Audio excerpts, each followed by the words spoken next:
নমস্কার দর্শক, সংবাদ আবির্ভাবের গুরুত্বপূর্ণ সংবাদে আপনাদের সকলকে স্বাগত। আপনারা জানেন যে ব্রাত্য বসু একটি মিটিংয়ে, বহুদিন আগে একটি মিটিংয়ে তিনি বলেছিলেন যে চাকরি পেয়েছে দলের কর্মীরা পেয়েছে, দলের কর্মীদের পাওয়ার অধিকার আছে, তারা দলের জন্য খাটে, দরকার পড়লে আরো চাকরি দেব, দরকার পড়লে আবারও চাকরি দেব। সেই ব্রাত্য বসু কিন্তু এখন লেজে গোবরে হয়ে গেছে। একের পর এক মামলাতে যেরকম জর্জরিত হচ্ছে শিক্ষা পর্ষদ থেকে শুরু করে, ঠিক সেই রকম ভাবেই ব্রাত্য বসু তিনি কিন্তু নাজেহাল। শিক্ষা দপ্তরের উন্নয়ন তো ছেড়ে দিন, শিক্ষা দপ্তরে কাজ করায় তিনি ভুলে গেছেন। কি করতে হবে, আগামী দিন কিভাবে সেটা ওভারকাম করতে হবে, সব নেয়া খাওয়া সব ভুলে গেছেন। কারণ যেভাবে শিক্ষা ক্ষেত্রে একের পর এক দুর্নীতি সামনে এসছে, একের পর এক পাহাড় সমান টাকা পাওয়া গেছে, সেইগুলো অটোমেটিক্যালি ব্রাত্য বসুর উপরে একটা বিরাট প্রেশার তৈরি করেছেন।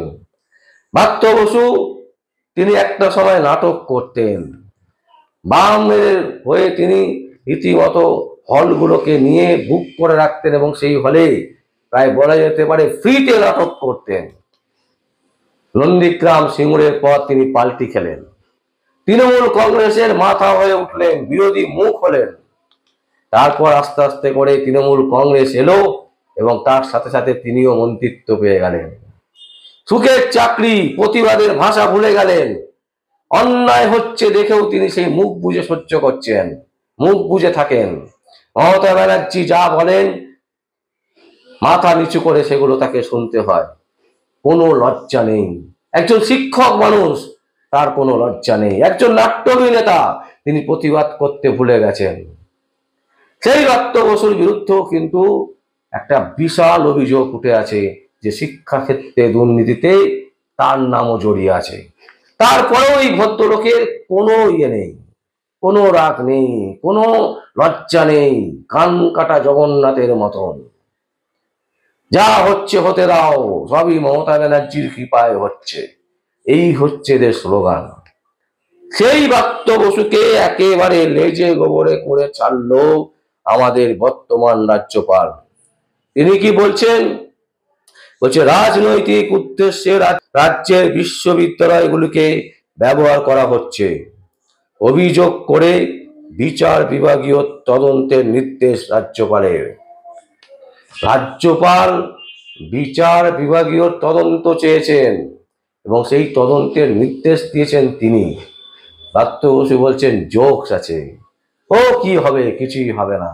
সত্যিই তাই, কারণ পশ্চিমবঙ্গে যেভাবে একের পর এক দুর্নীতি বাইরে এসছে, একের পর এক দুর্নীতি সামনে এসছে, সিবিআই ইডি একের পর এক তদন্ত চালিয়ে যাচ্ছে, ডেটের পর ডেট, তারিখের পর তারিখ, তদন্তের পর তদন্ত, টাকার পর টাকা, পাহাড়ের পর পাহাড় টাকা বের করা হচ্ছে, কিন্তু মাথাকে ধরতে পারছে না। এ কি কোনো ম্যাজিক নাকি? কোন ম্যাজিকের সূত্র ধরে এইরকম ঘটছে? কিন্তু একটি বিশেষ সূত্র বলছে যে আর বেশি দিন সময় নেই, খুব তাড়াতাড়ি মাথার কাছে পৌঁছে যাবে।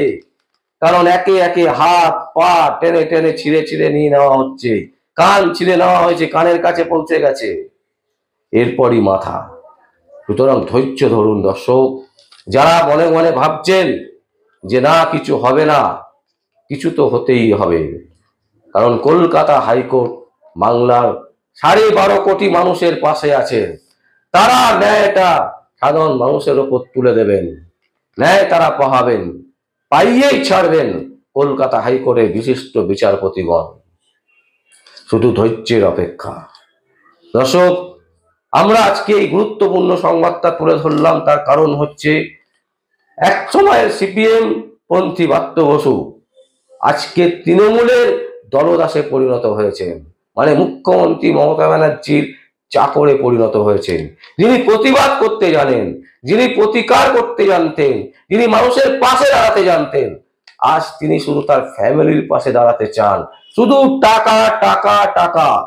কিন্তু একবারও কি ভাবছেন ব্রাত্য বসু তার ফ্যামিলির লোকও তাকে ঘৃণা করতে শুরু করেছে? তার ফ্যামিলির লোকও, তার ছেলে বউ মা সবাই তাকে ঘৃণা করতে শুরু করেছে। তিনি যে পরিস্থিতির মধ্যে দিয়ে বাংলাটাকে নিয়ে যাচ্ছেন, শিক্ষা ব্যবস্থাটাকে শিক্ষা ব্যবস্থার মেরুদণ্ডকে ভেঙে দিচ্ছেন, এটা কিন্তু তার পরিবারও মেনে নিচ্ছেন না। কিন্তু কোথায় সময় আছে পরিবারের সাথে টাইম দেওয়ার?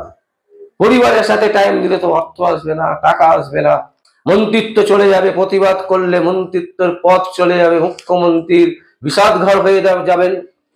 তাই প্রতিবাদ করো না, কথা বলো না, রাজা ঘুমিয়ে আছে।